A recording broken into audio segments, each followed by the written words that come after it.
Welcome back, everyone, to the Purpose Podcast hosted by Give. My name is Soli. I am your co-host. Behind the camera is our other co-host, Haley. And we're joined today by Lindsey Bowen. She is co-founder of Roam Humanitarian, which is, guys, I can go on and on about Roam. They do so many awesome trips. I'll share my experience later, but I'll first hand it over to Lindsey. We just want to go ahead and, Lindsey, let's just get an introduction.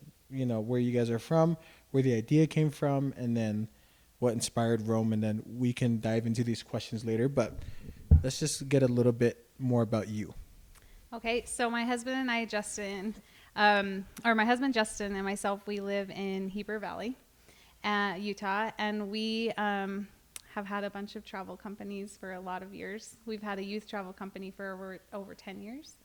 And what we started seeing with the youth is the most amazing experiences were when we got off kind of the tourist track and we kind of got into the culture and into the people and into serving. And there was so much that we wanted to do every single time we took these youth around the world that we just couldn't do. Like, we were always in a rush and always doing the next thing. And I just always felt like there were all these rocks unturned. And so a couple years ago, I was like, you know what?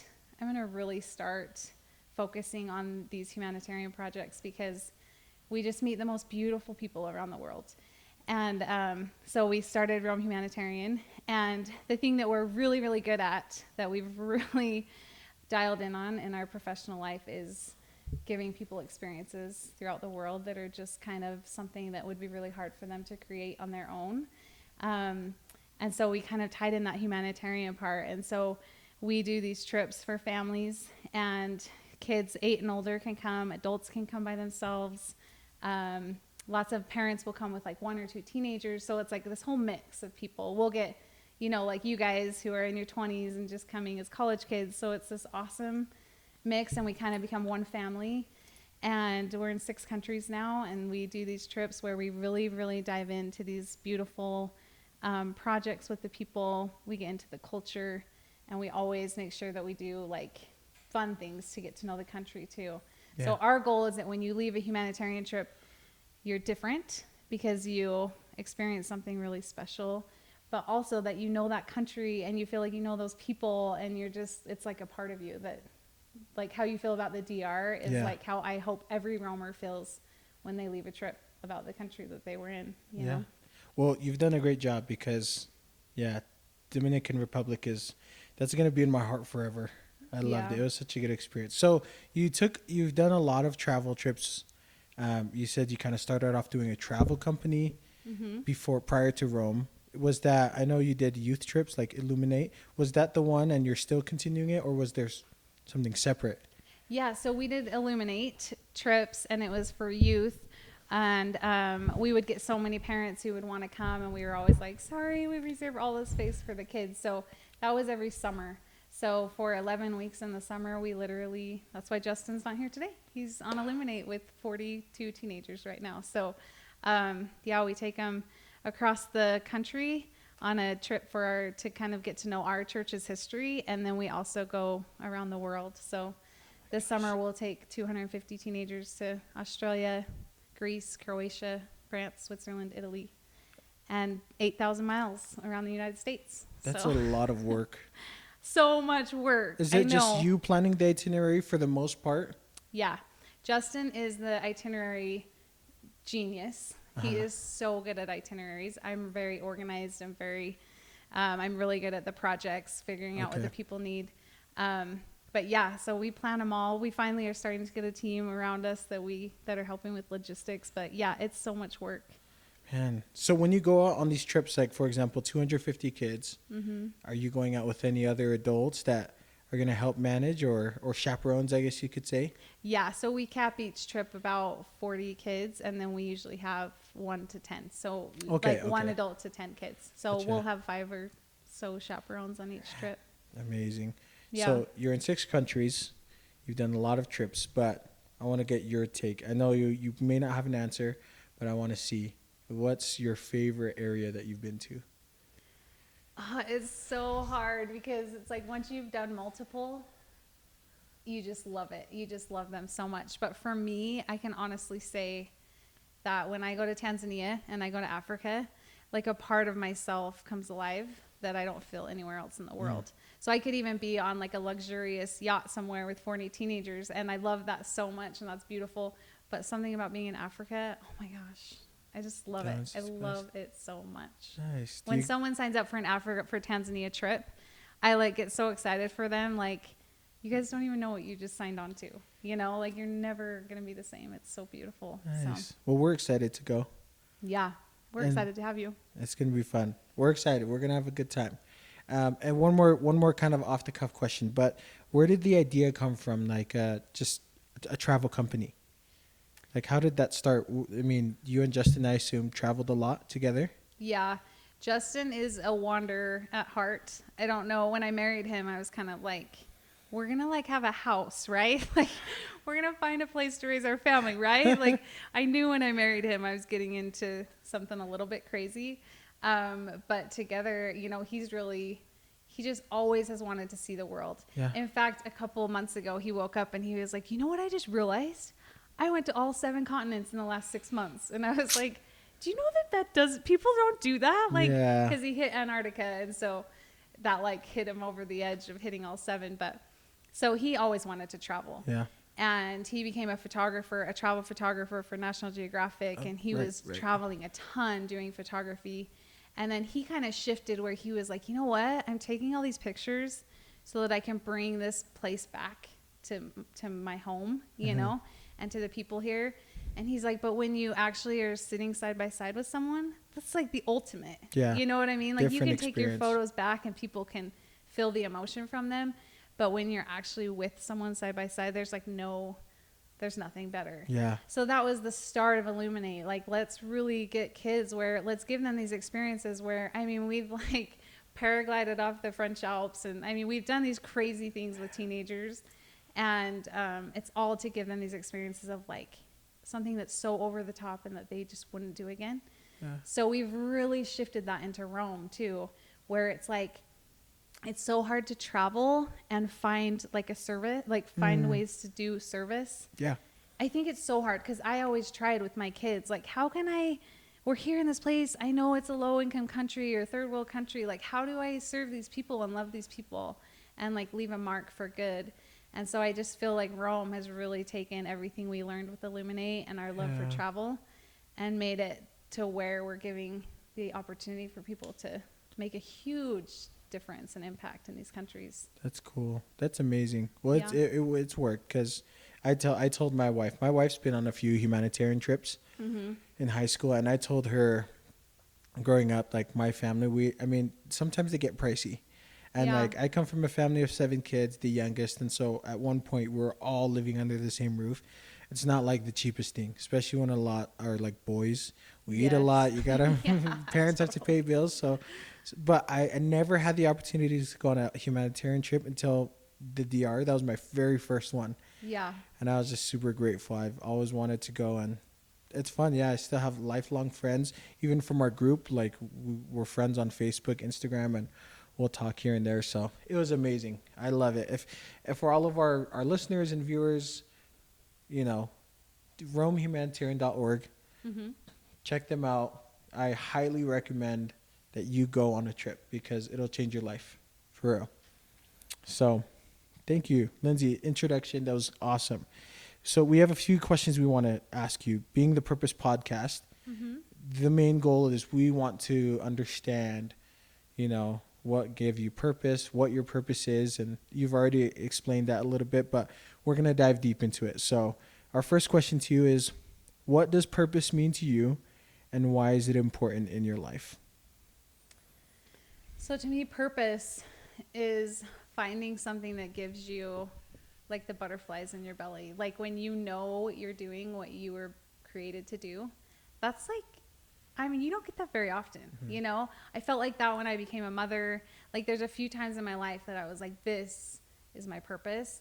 And Roam, it's like, for me, I have it inside my bones. It's like, this is what it feels like to know your purpose. Yeah. And I've been put in a place where it's like clear as day to me that like, I have the skill set to do this, and I also have like this deep love for the people that we serve, and a deep love for the people that trust us to come on our trips. Like, I just feel like my purpose is to be this connector between the people.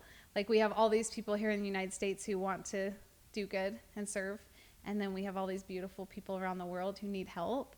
And I feel like my purpose is to connect the two. So in doing that, I've just felt like I've thought so many times to myself, like, there is nothing better than standing in a place like in the DR. I had this moment where everyone was working on that community center. You remember that day? That was a good day. And all the Walker brothers are like figuring out this like rock wall, and other people are doing the deck, and people are putting the new computer lab in and the new refrigerator in, and all these things are happening.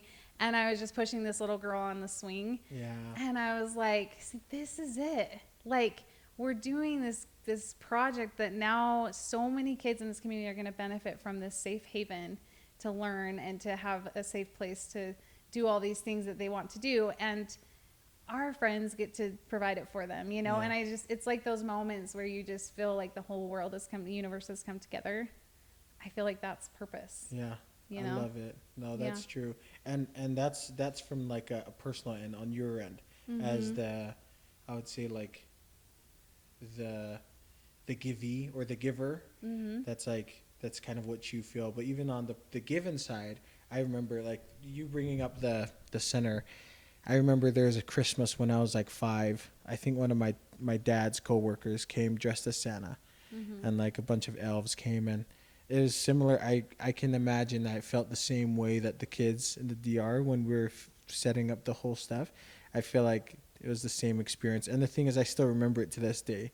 It's like a memory I'll never forget. And so I'm sure we did a good thing, and we did our job in making sure that they'll remember that forever. Yeah. As well. So I think that every time those kids are playing on those baseball fields, or every time, you know, in Tanzania, the kids are in this classroom that they helped build with their own 2 hands with all these friends that came in like a wrecking ball and came in, created something beautiful. I just think they know that there's somebody out there who really cares about them, like cared enough about them to fly on a plane, do this baseball field for them, and then we leave, but it's like we leave behind something that to me is like a gift of love, where every time they're on that field, hopefully they know, like, hey, I have all these friends in America who are really rooting for me, and they care so much that they created this field so that I could, you know, progress in something I love. So I always think that, like, when we leave a project behind, I'm like, and we're really good about going back and creating these long-term relationships. Yeah. But I also just love the thought that, like, they'll remember our face. Like, when we went to Fiji with Haley, it's like those kids that we built the library for, it's like they'll look at that library and they'll feel the love that they felt when we were there. And to me, it's like now they'll look at that building as a symbol of something, of people who love them and want them to succeed, you know? Yeah. So I love that. I think when we do Roam projects, we encourage them. We like beg them, like, please come work with us. You know, like, we don't want to come in and do this for you. We want to empower you to know that you can do these things yourself, and we can do it together. And I just, that's my favorite kind of project, is when everyone's working together, the locals, the roamers, you know, the principal of the school, all the way down to a 2-year-old carrying like a little bag of rocks, you know. I love it so much. Yeah, being involved is a huge thing. I think one of my favorite things when we went to the DR was when we went to the orphanage, and during lunchtime, like the whole time was so fun. But my most favorite part was lunchtime, when every single table was just a mix of people. And it was just so fun seeing like Ryan's kids like sitting with some of the local kids, and they were just eating. Like there's a huge language barrier, but the one thing that they could enjoy was food. And I remember like Ryan's kids were like, hey, like, it's good, and like they're like, yeah, we're good.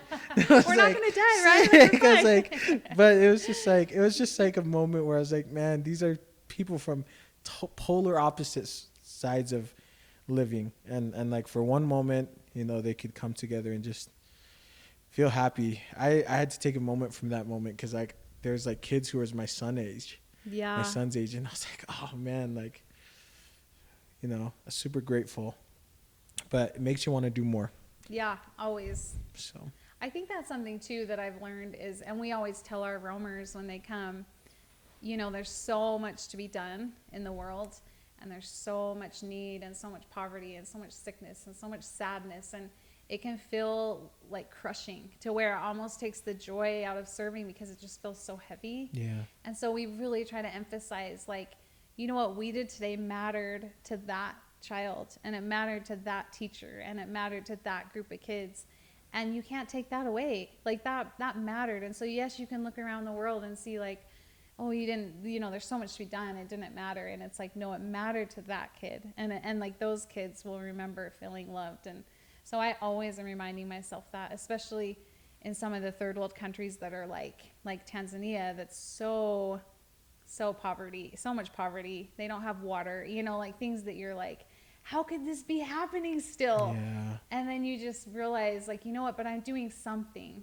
And we'll get some people on like social media or whatever who will like bash us for like whatever they think, like white savior. And I'm like, you know what, there's power in doing something. Yeah. You can sit in your house and you can watch the news and you can, troll people. You can do whatever you want. Yeah. But the power you feel when you do something is like a high that people can't replace. Yeah. No, it's true. So that's sad. It's sad when people are like that. I look at those people and I'm just like, man, those are usually the people who don't do anything at all. Yeah, you're missing out so much. There's so much, because when's the last time you connected with a little child and gave them your lunch and watched how happy it made them, you know?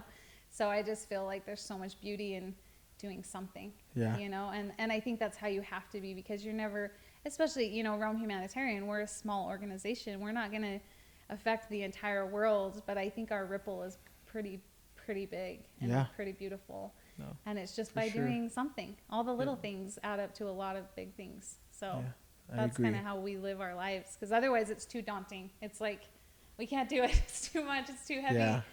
And it's like, no, it's so beautiful. There's nothing more beautiful. Yeah, I agree. Okay, next question. If there's anyone who has inspired you to find your purpose? Okay, so I think there's a couple things. I think for sure my husband, Justin, helped me learn how to love the world. Like just not wanting to be under my own roof every single day. He could probably travel 50 weeks a year and be so happy. That's not normal, but that's him. He's not normal. So he's inspired me to just look at the world as like my home, rather than just like being in one little spot. So that's been a huge, just like learning curve for me. But I think the people, like when I met John Renard, he was on your guys' podcast. Yep. We went on a trip with him to Africa, and the way he views and like empowering people, I just felt so when we started Roam, I went on a bunch of different people's service trips, because I was like, look, I know travel inside and out, but I want to know how people are doing this. Like, I want to see the best, and I want to be the best. And so I went on a bunch of service trips, and lots of times I felt like, are we missing it? Because we're kind of hindering them, because we're just giving them so much, and they're not a part of it. We're just coming in and like, here you go, here's all the things, bye, Yeah. And when I met John, I was like, that is exactly what's been in my heart all along, is like, I want to empower people to believe in themselves so that they can help themselves. And all they need is a little bit, and then they can create something so beautiful out of it. So Roam is the little bit, and then they see like, oh my gosh, I can do this, and then they're empowered to change their lives. So I would say John was a huge impact, but also it's like the crazy thing about this work is like, the people that need to come into my life, they just keep coming. Like when I am like, how am I going to pay for the single mom's house in Nepal? And then the next thing I know, like someone's like, hey, I have some extra. Do you need $10,000? And I'm like, that's literally exactly how much I need for this house. And that stuff happens all the time. Yeah. Like, I just cannot get over it, how it's like, it's just like, I think that's so inspiring to me, to be like, you know what, there's a problem, and I'm just going to let it sit here, and then at some point someone's going to be able to help me solve it. So, but I do think I keep meeting people in this world. It's kind of a small circle. It's a huge circle, but then also like you start meeting people in a smaller circle. And you're like, yeah, there's something special to the people who are in it to just truly help like the individual feel loved and feel seen and feel empowered to become to reach their potential and find their purpose. Yep. So Yeah. I think for me it's just been little by little, but there's been a few key people who I'm like, yeah, I'm here. I'm here for that. Yeah. Well, that's good. Well, and it's rubbed off on a lot of Romies too, right? Roamers is, I mean, even take Ron and Kirsten, for example, just loving people. And I know they were able to kind of take in and go watch some of the boys' games when they went to the States. Yeah. And even texting Jay, I've been texting Jay here and there and just asking how it's been. And he says, like, you know, just the way that Baseball Island Foundation works is just now they have like a super nice field to practice on. I mean, there's a saying in sports, like if you look good, you feel good. If you feel good, you play good. Yeah. And so now that they have this professional grade type of field they can play on, it'll give them the opportunity to play good, feel good, so that when they're, you know, being scouted out, they have the best opportunity. Yeah. And so it's a great opportunity that Rome was able to give them. So I love it. Sometimes I'll like sit back just for a minute because it's so busy and there's so many like logistics and so many things where sometimes you're just like, oh, this is a lot. And sometimes I'll just sit back and I'll be like, you know what? There's a bunch of villages in Africa who are getting water right now because Rome went there. Yeah. And like there's a bunch of kids who have a classroom because Rome went there. There's a bunch of baseball players who are playing on a field that makes them feel important. Yeah. Because we went there. And so I just feel like that keeps me going of like all these logistics are big and daunting. But there's so many people right now. You know, there's a mom in Africa who's taking care of her pigs and now she can take care of her family because Rome went there. You know, so sometimes I'll sit back and just like take it in and be like, no, this is awesome. Yeah. You know? No, that's true. Well, and even to the people too, like how you're saying you wanted it to be a collaborative effort. I can't remember his name. The coach, the local coach who was there with Jay. Yeah. I mean, even just throughout the week, you could see like he was telling the boys like, hey, you have go mow the lawn, you know, like it's very responsibility driven. I was like, that's nice. That's what you want, right? Yeah. Like this is your gift. Now take it and make it something important, something to change your life. Yeah. You know? Yeah. Self-sustainability. Yeah. You guys did a good job at that with Rome. So props to you. Okay. And then our next question we have for you is, what would you say your purpose in life is, and how do you implement it in your everyday life? That's a big question.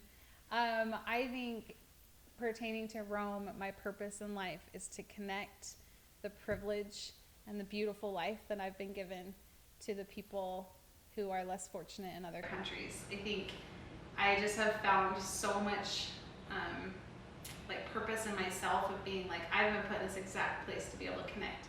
Like I can connect, they have blockchain. Like who in Africa has heard of cryptocurrency? I mean, maybe they've heard of it, but I doubt it, you know, or let alone knowing how to even like access it. Yeah. And so it's like here, this crypto company in the United States is helping, you know, fund this classroom in Africa. And it's like, for me to be this connector is super important.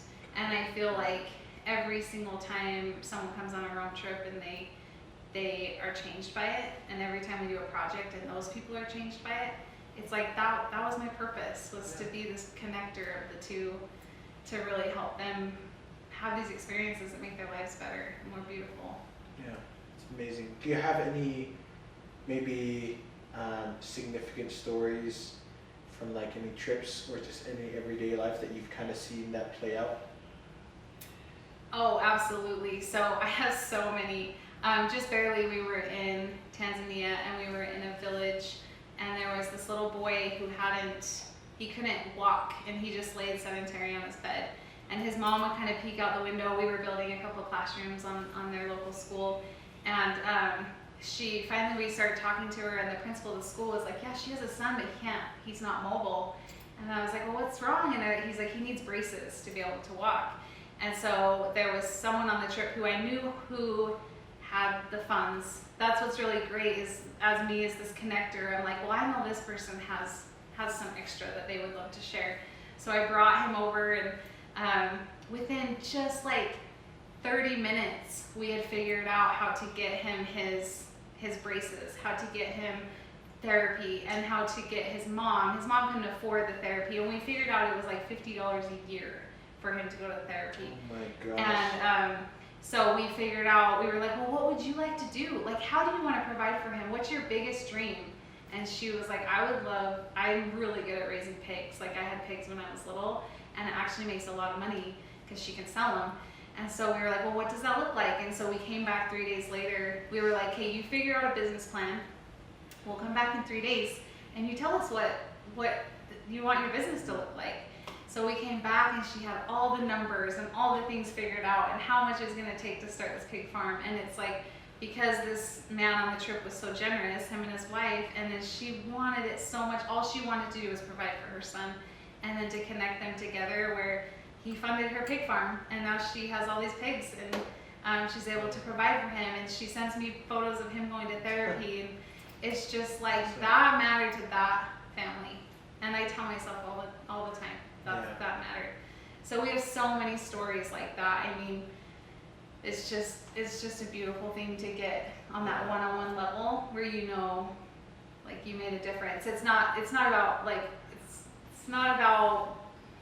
the bureaucracy of getting through all the hoops and stuff. It's like just this human to human connection of like, tell me what you need to empower yourself. Yeah. No, and we'll be there. So true. And to be honest, I feel like aside from the traveling to there, I mean, efforts are pretty minimal. Like, it's not like so much that you have to do. It's just, you just have to kind of do it. I mean, $50 a year. That's a subscription that I would say 80% of Americans pay for. Yeah. I don't know, something useless that I think on the donation side, if people understood, and for all of our listeners and viewers out there, this is to kind of give you an idea of the good that you can do if you just, you know, I mean, that's a DoorDash trip. I know that for sure because I just DoorDash something that was close to $50. And so, I mean, just take out a DoorDash trip and donate it, and you'll be surprised at some of the impact that you can do, you know, sending a kid to therapy so that he can walk to school and participate every single year. That's huge. Yeah. And that's not that much, to be honest. Let's be honest, here in America, that's not that much. So, you know, let's try to do our part. But thank you, Lindsay. That was awesome. Last question for you is, if there's someone who is kind of struggling to find purpose in their life, is there any advice that you would give them? Oh, I would say look around.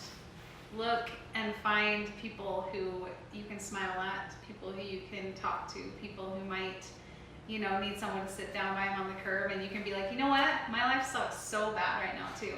And just being real and making human connections.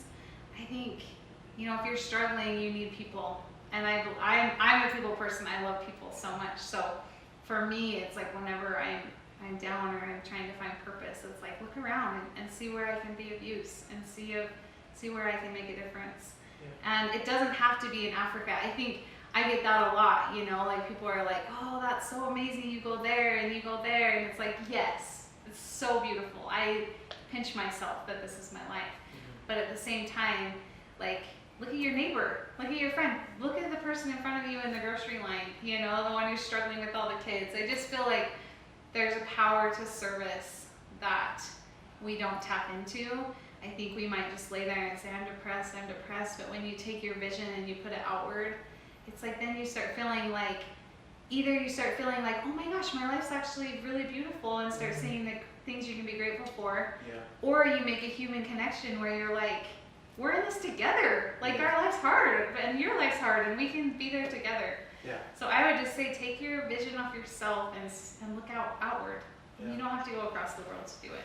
True, very true. Well, that's huge, and hopefully you guys all take that into account, and you know, we appreciate Lindsay coming on and talking about Roam and your purpose and sharing all these amazing experiences. This is just, literally this is the epitome of the tip of the iceberg.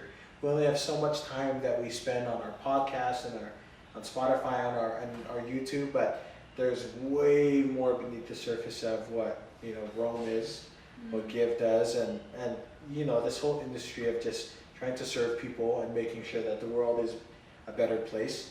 And so if you want to be more involved, roamhumanitarian.org is the website.